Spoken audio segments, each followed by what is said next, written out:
वळूयात पुढे। राज्यभरात अल्पसंख्य दुबार मतदार सुमारे 17 लाख आहे। महाविकास आघाडीचा विजय या मतांच्याच आधारे झालाय का? आशिष शेलार यांनी मवियाला सवाल विचारलाय।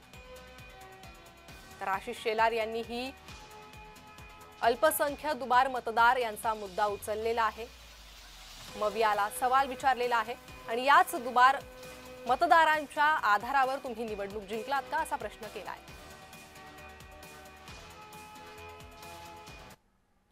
यादी आणले त्यांच्या मतदारसंघाची, वांद्रे पूर्व पण आहे, मुंब्रा कळवा पण आहे, सगळी देतोय।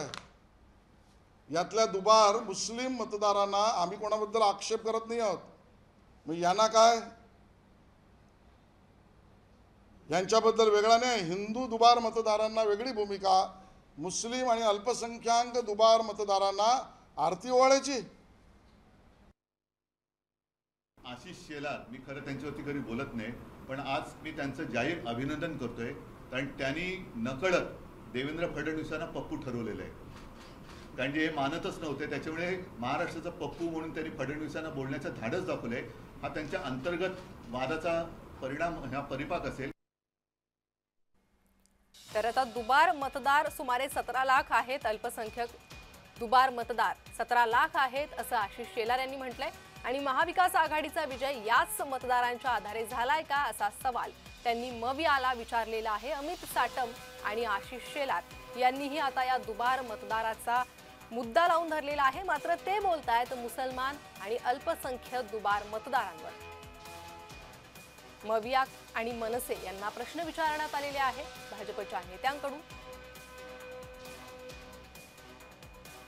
राज्यभरात अल्पसंख्य दुबार मतदार 17 लाख असल्याचं आशिष शेलार यांनी म्हटलं आणि याच संदर्भात अधिक माहिती घेणार आहोत। आमचे प्रतिनिधी तेजस मोहतुरे सध्या माझ्यासोबत जोडले गेले आहे।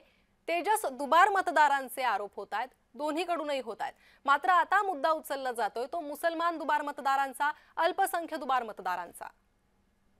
नक्कीच आपण जर बघितलं असेल तर नागपूरमध्ये सुद्धा अशा प्रकारचे आरोप जे आशिष शेलार यांनी केलेला आहे। उत्तर नागपूरमध्ये असेल तर उत्तर नागपूरमधील नितीन राऊत यांच्यावर सुद्धा आरोप केलेला आहे। या संदर्भात नितीन राऊत स्वतः आहेत ते निवडणूक आयोगाला जे पत्र लिहिणार आहेत, ज्या प्रकारे सृष्टी करून आशिष शेलार करत आहेत, ज्या पद्धतीने बघितलं असेल तर नितीन राऊत यांनी आजचं जे वक्तव्य केलं आहे ते बोलले आहेत की कुठल्याच प्रकारचे जे आहेत ते समाजात ज्या प्रकारचे तेढ निर्माण आशिष शेलार करत आहे, कुठल्याच धर्माचा मतदार नसतो, हा सर्व धर्माच्या सर्व समाजाचा मतदार असतो तो, आणि त्या पद्धतीने तो लोकप्रतिनिधीला निवडून देतो। अशा पद्धतीने जर आरोप जर आशिष शेलार करत असतील तर आम्ही त्या संदर्भात निवडणूक आयोगाचे अशा प्रकारे जे आहेत ते नितीन राऊत यांनी थोड्या वेळा पहिले बोलले आहेत। त्या संदर्भात जर बघितलं असेल तर साकोलीमध्ये सुद्धा अशाच प्रकारचे जे मतदान आहेत 377 मतदान जे आहेत ते दुबार मतदार आहे। अशा तेजस, तुमच्याकडे सध्या काय माहिती आहे स्थानिक निवडणुकांची, आणि जसं आशिष शेलारांनी म्हटलंय तसं खरंच हे दुबार मतदाराच्या याद्यांमध्ये घोळ आढळून आलेले आहेत का, ज्या ठिकाणी तुम्ही सर्वे केलाय किंवा तुमच्याकडे ती माहिती आली आहे त्यानुसार?